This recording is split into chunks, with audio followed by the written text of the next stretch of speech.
Vamos a pedir al Espíritu Santo su presencia entre nosotros para que al hablar de su palabra, de la palabra de salvación, seamos colmados de gracia y mucha sabiduría para hablar y para escuchar y para entender. Amén. Hoy he elegido un tema que yo creo que les gusta mucho. Uno, ¿qué hacer con los moribundos? ¿Cómo podemos ayudar a un moribundo? Dos, ¿cómo podemos ayudar a las almas? Y tres, ¿qué hacer en el momento de la muerte? Creo que el tema les gusta, ¿no? La muerte. Vamos a ver, yo para esto he recogido como diferentes cosas, tanto del canon de la Iglesia Católica como de este librito que se llama Catecismo de la Iglesia Católica. La Iglesia Católica, Apostólica y Romana, la única que Jesús fundó. ¿No hay más? Entonces, vamos a hacer como un desglose. Primero, vamos a hablar de cómo ayudar a un moribundo. Ustedes saben, yo soy capellán de Catholic Hospice. Mi función es ir dando la unción de los enfermos a los que ya van a morir, ¿cierto? Les tengo una mala noticia. Todos los que estamos aquí nos vamos a morir.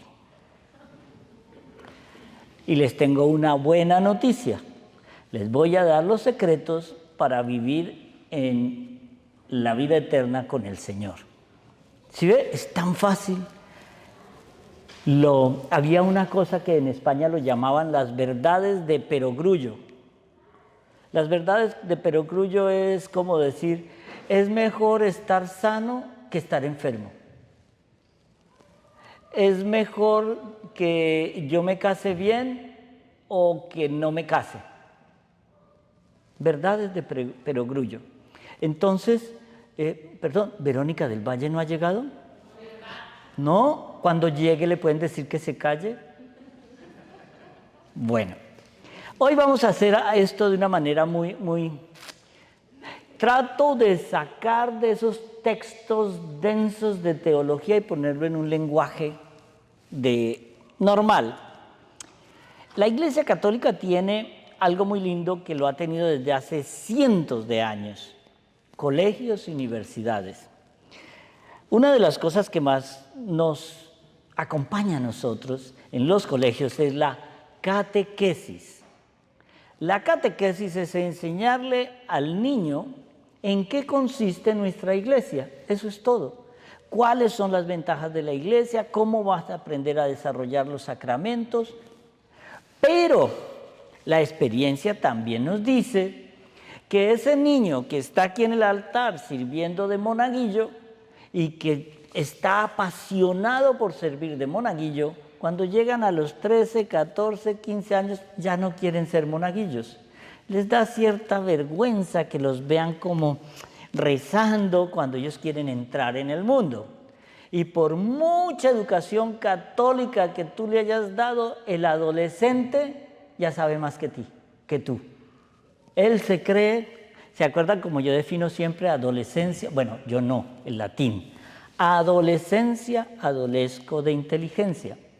Pero el egoísmo en el adolescente es el egoísmo más irracional que hay, porque el adolescente cree saberlo todo y cree que todo se lo merece. Todos hemos tenido hijos adolescentes y lo entendemos. Bueno, yo no, pero he tenido hijos espirituales adolescentes. Entonces, cuando el chico o la chica llegan a la universidad, empieza ya el movimiento del ateísmo. Me vuelvo gnóstico, creo en las cucarachas verdes, le pongo la fe a un pedazo de piedra, cosas así, porque viene alguien que habla muy elocuentemente y yo le como cuento. Porque como nunca le puse atención a la maestra que me estaba enseñando, que era un sacramento, no conozco mi iglesia. Y como no conozco mi iglesia, pues nunca me enamoré de ella.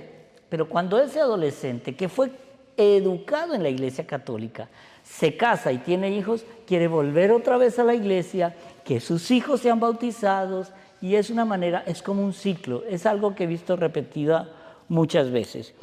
Por lo tanto, ese esmero que uno le pone en los colegios para explicarles el bautismo. Un niño le está tirando papel al otro, el otro está poniendo un monachito, si no les quitan el teléfono, todos están con el teléfono, entonces todo el esfuerzo, eso es como, ¿cómo se dice? Gastar pólvora en gallinazos, es lo mismo, pero hay alguno que se le queda algo queda ahí. Entonces siente uno como que tanto esfuerzo para nada, pero hay una obra de caridad que es lindísima y que tiene garantía de una oración que da fruto. Esa oración es orar por alguien que está en el proceso de muerte. ¿Por qué? El sentido del oído, y lo he visto en muchos de los pacientes que me ha tocado ungir, nunca se pierde. He visto una mujer que llevaba 20 años en coma. Después de la unción la mujer se levanta, o sea, abre los ojos y empieza a hablar después de 20 años en estado vegetativo. Y ella empieza a decirle a sus hijas que todos esos 20 años ella oyó lo que ellas decían en el cuarto, como sus maridos solo le decían: ¿por qué no te mueres ya, vieja? Que ya no nos dejas repartir la herencia hasta que no te mueras. Y esas cosas. Pero como eso es comprobado, cuando ustedes tengan un abuelito, tatarabuelo, cualquier amigo, o lleguen a un momento de un accidente donde vean a alguien muriendo, ustedes díganle, pídale al Señor que lo perdone. Y el padre Lering hizo una composición de una especie de acto de contrición de 3 palabras, que luego las vamos a entender. Entonces, ayudar a un moribundo es la obra de caridad más grande del mundo, por encima de todas las obras. Usted le da a un pobre para que coma y comerá. Es una obra de caridad que sirve para tu alma. Le regalas ropa al que está desnudo, acompañas al que está enfermo. Pero él se recuperará, se vestirá y seguirá un camino que no es la vida eterna, quizá. Pero cuando a un moribundo tú le das a ese moribundo la posibilidad de la salvación, es la salvación a la vida eterna. Es una oración que va a traspasar el tiempo y el espacio, va a traspasar nuestra dimensión. Entonces, por eso se considera la obra de caridad más grande del mundo. Y esa obra es ayudar a bien morir a las personas que ya están. ¿Cómo? Ora de 2 maneras. Ora por él, por esa persona, y ora en lugar de él.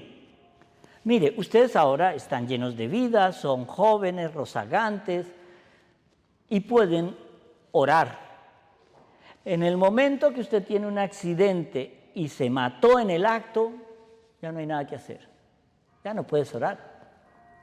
Los merecimientos de la oración se ganan en la vida terrena.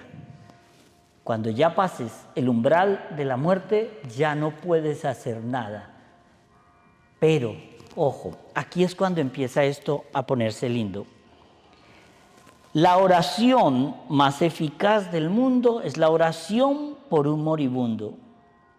Pero para que esa oración sea eficaz, para que cualquier oración sea eficaz, hay que pedir siempre lo que conviene al alma. Porque es como, el padre daba un ejemplo muy bonito, que es como el niño chiquitico que se pone a llorar porque le pide a la mamá el cuchillo para jugar y la mamá se lo niega. Entonces el niño se pone a chillar y le da una rabieta y yo quiero el cuchillo. La mamá sabe que si le da el cuchillo se va a cortar, ¿cierto? entonces no se lo da. El Señor hace lo mismo con nosotros. Puede que tú le pidas, me quiero ganar la lotería, pero sabe que si ese dinero te va a dañar y tú estás con Él, no te lo da. Te han determinado que tienes cáncer, pero el Señor sabe que es a través del cáncer que tú te acercas a Él. Pero si te da la salud, tú te vas a perder. ¿El Señor le va a dar el cuchillo al niño? Él lo que quiere es que todos nos salvemos. Y todo lo que nos pasa, acuérdense que la muerte y la enfermedad entró en el mundo por el pecado. Y el que maneja eso es el demonio, no Dios. Dios no es el que dice, muérete malamente o que te dé una enfermedad. No, el demonio siempre nos quiere a nosotros enfermos, decaídos, deprimidos, aniquilados, apocados. Pero el Señor no nos quiere así. Nosotros fuimos diseñados para algo diferente. Si pido la conversión de un moribundo, al lado de su cama es una oración que no falla. Pedir por la conversión de un moribundo. Yo me acuerdo cuando alguien me decía, no, es que mi papá nunca fue a misa, mi papá no creía en nada, pero al final mi oración hizo que él llegara un día a la confesión. Esa persona se salva. ¿Por qué? Ahorita lo vamos a entender en el acto de contrición. Quizá pase 1000 años en el purgatorio, la función de los descendientes es sacarlo de ahí. Y esto es bien importante porque ahora lo vamos a entender. La dificultad, la única dificultad que existe cuando yo oro por un moribundo sería que ese moribundo no quiera la redención, no quiera la salvación y de verdad se quiera condenar. Dios no mete a nadie al cielo a la fuerza. Si esa persona no acepta la oración, Él le da el libre albedrío. Tú eliges, ¿cierto? He tenido casos de hijos que quieren que yo vaya y les haga la unción y su papá es, por ejemplo, masón, pero masón de los duros y no quiere cambiar. No quiere cambiar, me tocó un caso. El tipo gritando, me gritó, me condené. Fueron sus últimas palabras. ¿Por qué? Porque Dios no mete al cielo a nadie a la fuerza. Aquel que te creó sin consultarte, nunca te salvará sin consultarte. La última respuesta de dónde quieres ir la tienes tú, pero ojo, si estás en gracia. Cuando yo pido por un moribundo, pido para un aumento de la gracia de esa persona. Imagínense esto, una persona está muriendo y su gracia no le da para la salvación. Pero tu oración tiene un poder tan grande para aumentar la gracia del moribundo, no la tuya, la del moribundo. Esto es algo que no lo sabíamos, no lo entendíamos, pero está en el catecismo. Pero ¿cómo puedo apostar una cena en Joyce Stonecraft a que nadie se ha leído el catecismo aquí? ¿Sí ve? Nadie quiso comer. No, eso así es, leer la portada no es leer el catecismo. Entonces, al recibir la gracia, esa persona moribunda se puede arrepentir aunque no te responda porque está oyendo. Por eso cuando yo me acerco siempre a los moribundos, un 90% de las personas que me llaman a que unja a un familiar cometen un error. Me llaman el último día cuando él ya va a morir. Y no me llaman 2 años antes, cuando le han detectado ese cáncer y le han dicho, mire, usted va a vivir 6 meses. Pero mentiras, termina viviendo 2 años. Cuando a esa persona se le detecta el cáncer, llamen al sacerdote, porque es que la unción de los enfermos es una oración de sanación. A mí me da risa cuando yo voy a las unidades de cuidados intensivos y de pronto me llaman para el cuarto 4 y me veo a alguien caminando por ahí y me dice, ay padre, ¿usted puede hacerle la unción a mi mamá? Claro, yo voy a entrar. No, no, mija, yo no me voy a morir, yo no, llévese al cura. Al contrario, la sanación, la oración es de sanación, no de si te pongo los santos solos ya te has muerto, no. Entonces, hay una oración que la mayoría de los sacerdotes hacemos, lo que se llama oración en secreto. Cuando viene la elevación, uno puede ser humildemente un egoísta, pero humildemente, ¿no? Entonces, en esa elevación uno dice, Señor, por mi salvación eterna. Porque es que caer es muy fácil y a nosotros somos mucho más atacados por todo tipo de demonios. Los que no se le imaginan ustedes, ahí está. El demonio de la pereza, de la ira, el demonio de la lujuria, todo. Pero lo que nos protege a nosotros es la oración y la Santa Misa. Si no hay oración, es como irnos a la batalla desnudos. Entonces, uno siempre pide. Y hay una cosa que me enseñó el padre Levin que era muy bonita. Él decía, Señor, por mi salvación eterna y por las almas de todos los que van a morir hoy. Hoy. La misa de mañana pido por las que van a morir mañana, la misa así. ¿Por qué? Ustedes se imaginan el poder de la Eucaristía cuando yo hago esa oración y que por una oración así todas esas personitas reciben un aumento de su gracia. Y si esas personas se salvan, ustedes se imaginan el ejército de amigos que nos estamos ganando en el cielo.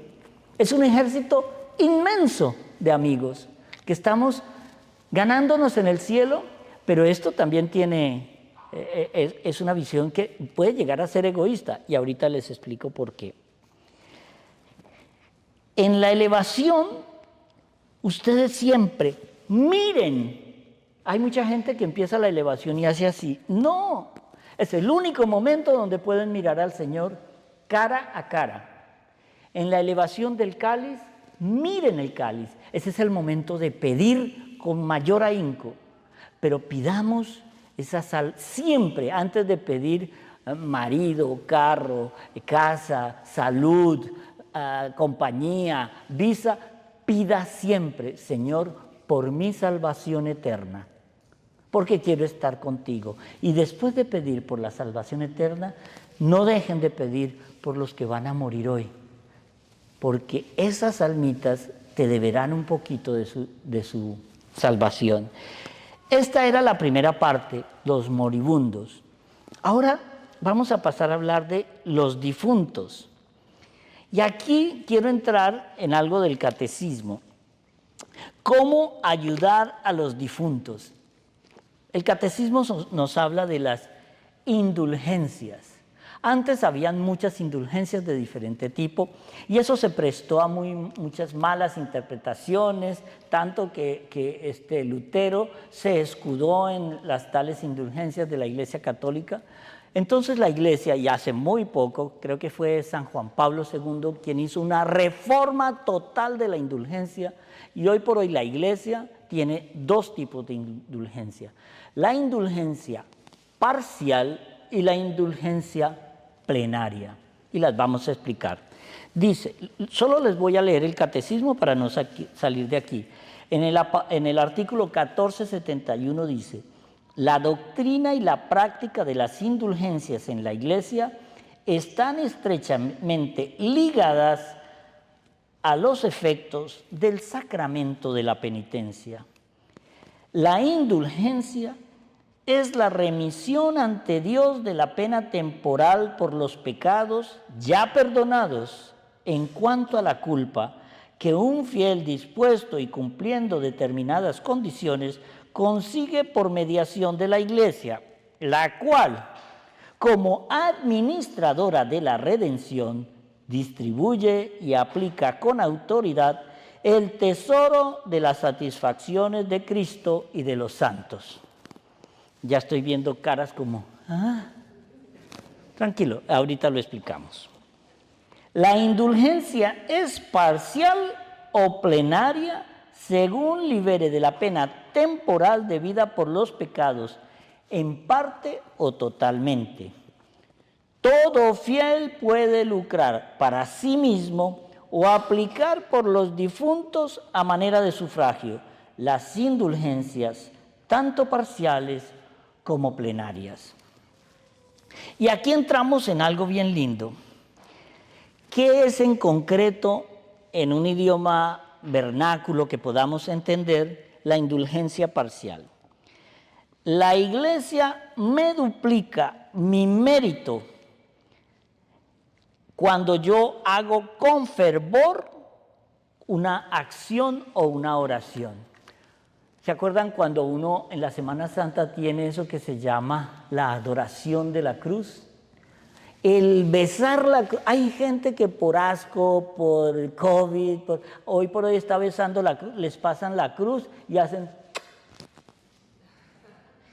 ¿Eso tiene indulgencia? No, porque no confían en la grandeza de la cruz. Es como aquel que recibe la comunión en la mano porque le da que el padre a lo mejor no se lavó las manos, si la mano de él está más sucia que la del cura, que siempre se baña las manos antes de la misa. No por a quién se la voy a dar, sino a quién voy a consagrar y recibir. Por eso me las lavo. No porque se la tenga que dar en la lengua a alguien, ni nada de eso, pero es por eso. Entonces, cuando yo hago actos de oración con fervor, ¿ustedes se acuerdan de la hemorroísa? Ese acto de ella o sea, no quería nada sino tocar el borde del manto para ser curada. Eso es fervor, eso da sanación, eso da indulgencia. Entonces, esa indulgencia es doblada por ese mérito que nosotros estamos haciendo. Eso es lo que se llama una indulgencia temporal, que puede ser aplicada para mí o para cualquier persona. Pero aquí viene la parte linda. ¿Qué es la indulgencia plenaria en un lenguaje claro? Suprime el purgatorio, y el purgatorio es dogma de fe. Cuando nuestros hermanos de las iglesias protestantes dicen, no, es que el purgatorio no está en la Biblia. Creo que saqué la cuenta, son 78 veces donde se menciona en el Antiguo y en el Nuevo Testamento lo que es el purgatorio. Nunca le pone la palabra purgatorio, pero el Señor es claro cuando le dice, no entrarás al reino de los cielos hasta que no pagues hasta la última moneda. ¿Se acuerdan cuando el hombre malo, el rey le perdonó la deuda y él no se la perdonó a su hermano? Lo meten hasta la cárcel hasta que no pague hasta el último céntimo. Nosotros no entraremos al cielo hasta que no paguemos el último céntimo. Pero aquí es donde la cosa se complica. Esto es, aparte de que es dogma de fe, fue ratificado en el Concilio de Lyon y en el Concilio de Florencia. Y San Pablo nos habla mucho de eso. Entonces, aquí vamos a entender otra cosa muy bonita. En el purgatorio ya no puedes hacer nada por ti mismo. Nada. No, que voy a rezar un rosario. No, nada. Solo se merece o solo se otorga gracia en la vida terrena. En esta vida es la única. Por eso yo siempre le digo a la gente, mire, en las completas que hacemos nosotros los religiosos, siempre termina la última oración con la que nosotros estamos cerrando completa es, Señor, regálanos una santa muerte. Es bien importante entender esto y ahorita lo vamos a aclarar, porque dice, solo en la vida terrena se puede alcanzar la gracia en esta especie de meritocracia. Pero para ellos es algo bien importante. Mire, ¿qué hace el pecado mortal? Nos mata el alma. Lo voy a explicar de esta manera. Usted está casada y ha cometido adulterio, pero nunca lo ha confesado, nunca. Confesó todo lo otro, 30.000 cosas, pero nunca confesó un adulterio. Pero padre, eso fue hace 45 años. Con mayor razón, usted lleva comulgando indignamente 45 años porque ha comulgado con un pecado mortal. Porque le da pena hablarle al sacerdote de eso, porque él considera que el sacerdote es mucho más pecador que usted, porque usted cree que ya eso el Señor lo asumió, que usted se lo confesó una vez que estaba maquillándose o en el carro. No, todo lo que confesares con la boca te será perdonado. Biblia, Isaías. Entonces, ¿qué pasa? Eso es como tú tienes un accidente, ¿cierto? Y te metes una cicatriz brutal en la cara.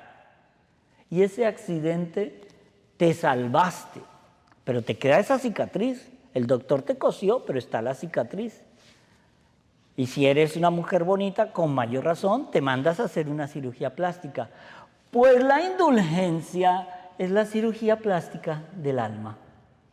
¿Por qué? Porque cuando yo voy al confesionario y confesé mi pecado mortal, fui perdonado. Pero todo pecado, ya sea mortal o venial, requiere una reparación.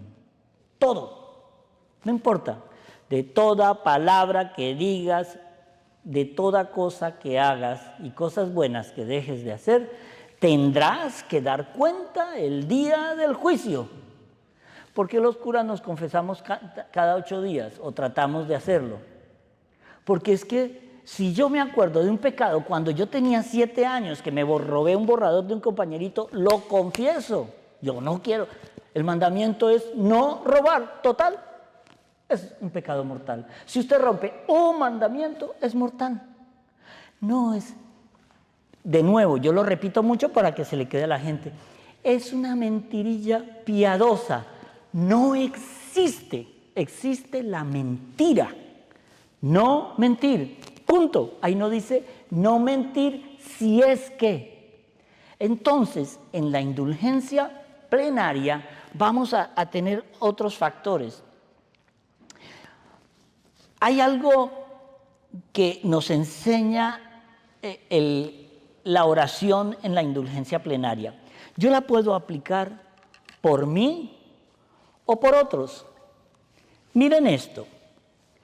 Si yo me dice, por ejemplo, el año entrante va a haber indulgencia plenaria en algunas basílicas, sobre todo en la de San Pedro, porque se abre la Puerta Santa, que se abre cada 25 años.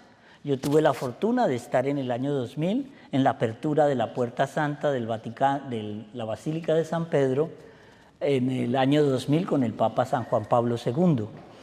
Pero este año 2025 va a haber otra indulgencia plenaria para todo aquel que atraviese. Pero no es solamente el símbolo de atravesar la puerta, es estar en gracia, haberse confesado 8 días antes o 8 días después y comulgar ese día, ¿cierto? No es solamente, ay, atravesé la puerta, ya me perdonaron todo, no. Pero aquí ocurre un factor bien interesante y es el siguiente. Si yo no estoy en gracia, porque no he confesado algún pecado, no confesarlo, si es que se me olvidó es una cosa, pero no confesarlo sabiendo que es un pecado, dice el catecismo, eso es lo que llama una especie de los pecados perdonados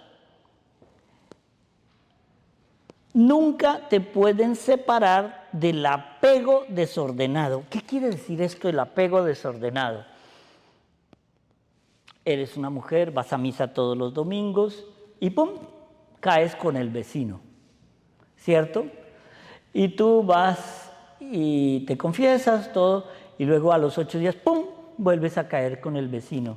Pero vuelves y te confiesas y ¡pum!, vuelves a caer con el vecino. Eso es un apego desordenado. Me pego de ese pecado y me pego de ese pecado. Pero el día que te toca recibir la indulgencia, vas, pero no te sirve para ti. Si tú te la aplicas a ti, no opera, porque el pecado está vivo. Pero si la puedes aplicar a tus papás que ya murieron, a tus abuelos, a tus amigos, la puedes aplicar para otros. ¿Por qué? Porque esa oración ante Dios opera. Y la persona a la que le estás aplicando la indulgencia no tiene culpa de tu pecado. ¿Cierto? Entonces, pero aquí voy a profundizar en un hecho bien bonito. El apego desordenado no me deja la indulgencia para mí, pero funciona para el otro. Y en esto, la Iglesia aclaró las 4 maneras de ganar una indulgencia plenaria aquí, en nuestro ambiente.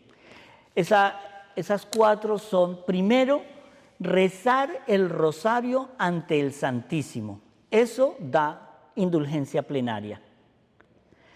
Rezar por lo menos media hora ante el Santísimo.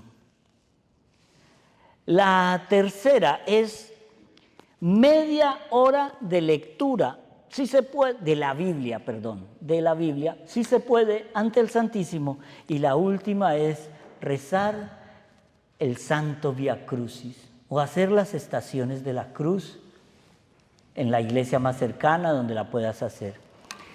Miren esto, solo se puede conseguir, la Iglesia determina, como es la administradora de esos bienes espirituales, es la que determina, solo se puede adquirir una indulgencia plenaria por día.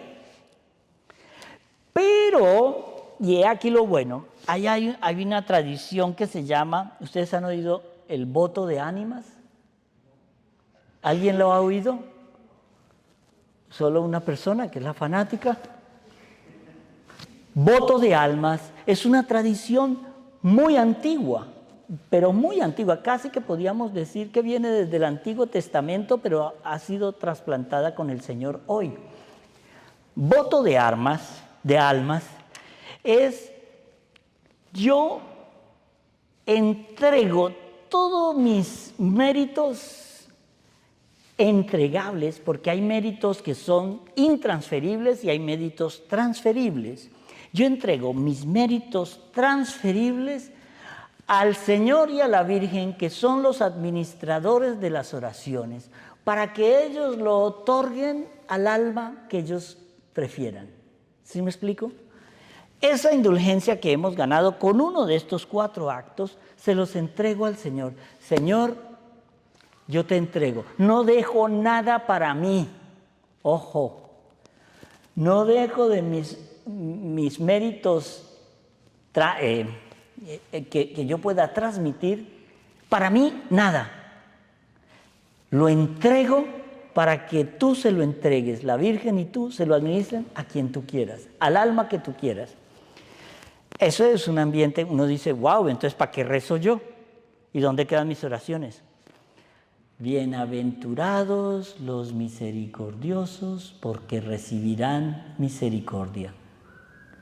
Qué bonito es esto, imagínense, el Señor ha visto que tú llevas un año diariamente entregándole los méritos en cada misa al Señor, para que lo administre al alma que quiera.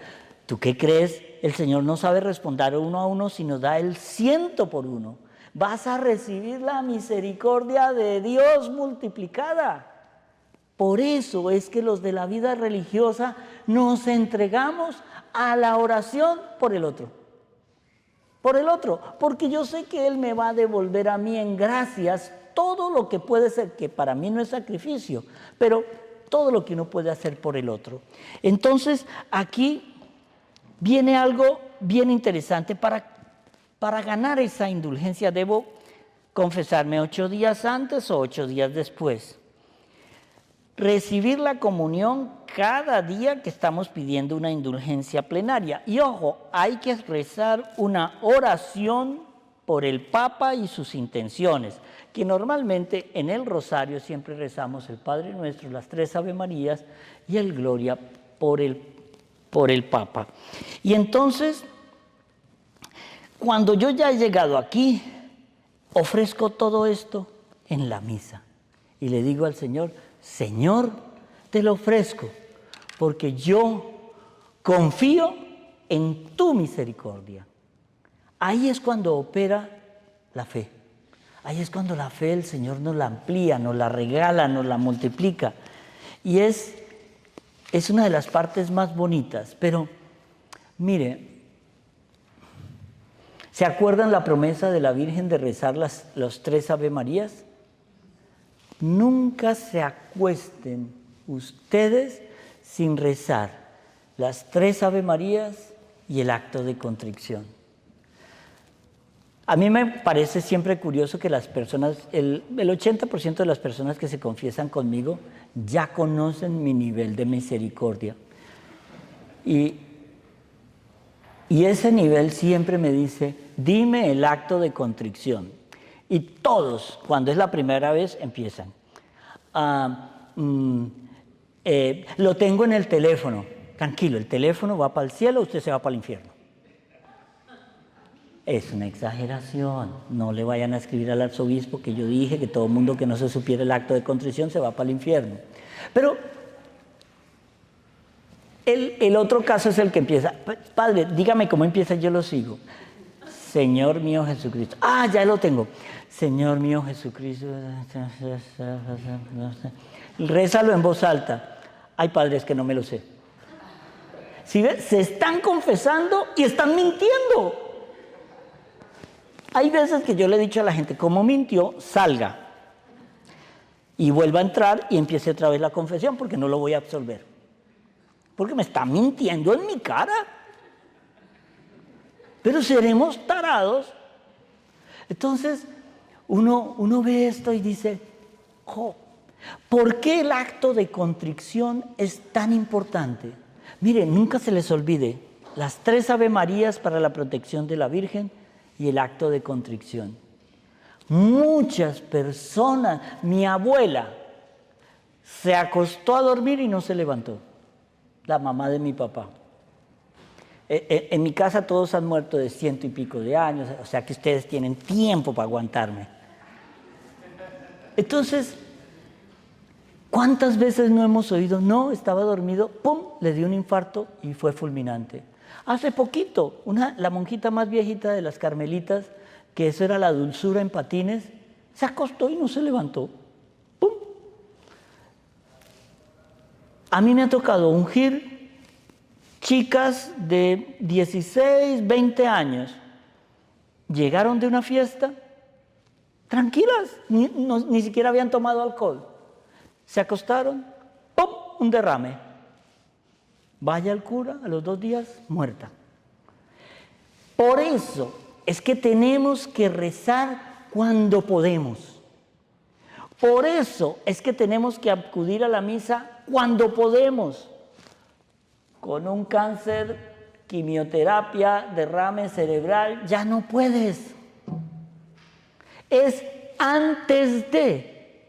Mira, esta mañana fui al banco y el gerente me decía algo bien interesante. Osvaldo, es que uno gira cheques cuando deposita. Deme su chequera, le voy a dar la de la cuenta de ahorros porque no me saque, porque me va a acabar con la tinta roja de la impresora. Un banco es lo mismo que una oración. Yo deposito para cuando necesite.